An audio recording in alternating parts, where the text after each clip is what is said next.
Victim, আমিও যে ধর্ষণের শিকার হয়েছি সেটা কি আপনি জানেন? এবং কার দ্বারা ধর্ষণের শিকার হয়েছে সেটা জানেন? উপদেষ্টা হাসান আরিফের দ্বারা। সেটা নিয়ে আমি 2 মাস আগে কথা বলেছি, কিন্তু তখন কেউ বিশ্বাস করেন নাই আপনারা যে 84 বছরের একজন বার্ধক্য মানুষ কিভাবে ধর্ষণ করতে পারে। এবার প্রমাণ পেয়েছেন যে 84 বছরের বয়সের মানুষেরা ধর্ষণ করতে পারে, 8 বছরের শিশুকে খারাপ স্পর্শ করতে পারে। এটা বুঝতে পেরেছেন আপনারা? করবো আসিয়ার মতো যারা ধর্ষণের শিকার হয়েছে তাদেরকে হাইলাইট না করে ধর্ষকদেরকে হাইলাইট করুন, তার ফুল ফ্যামিলিকে হাইলাইট করুন, তাদেরকে সমাজের চোখে আঙুল দিয়ে দেখিয়ে দেন যে এইটা হচ্ছে ধর্ষক।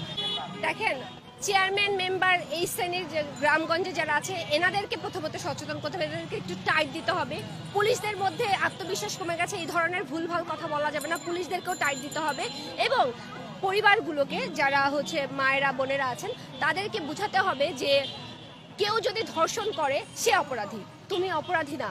তুমি বলতে পারো, সে বলতে চায় না কারণ তার ব্যক্তির জীবনে প্রভাব পড়বে, সেটা যাতে সেটা তাকে আসলে এটা তো সহজ বিষয় না। ধর্ষণ একটা স্বাভাবিক সহজ বিষয়, এটা খুব সেন্সিটিভ একটা ইস্যুস।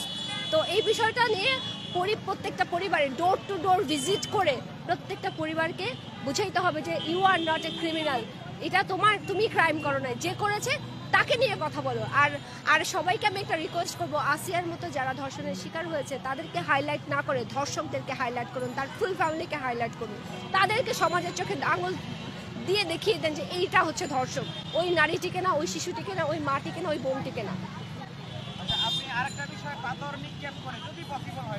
হ্যাঁ, এটা তো আমাদের ধর্মেই আছে যে কেউ যদি এই ধরনের কাজ করে তাকে মাটিতে পুঁতে পাথর নিক্ষেপ করে মেরে ফেলা, এটা তো ধর্মেই আছে। আমি তো ধর্মের কথাই বলছি। আপনি যখন ধর্মের কথা বলে ধর্ষণ করছেন যে তুমি কাপড় আবরণ ঠিক রাখো নাই, এই জন্য তোমাকে ধর্ষণ করেছি। আরে ভাই, আমি যদি আমার কাপড় আবরণ ঠিক না রাখে, একটা নারী যদি তার আবরণ ঠিক না রাখে, এটার জন্য তো আল্লাহ যথেষ্ট, তুমি না। তুমি কে? তুমি তো বিচারক না, আইন আদালত আছে, আল্লাহ তাআলা আছে, তুমি না। তুমি এই কারণে ধর্ষণ করতে পারো না, ইউ হ্যাভ নো রাইটস, তোমার সেই অধিকার নাই।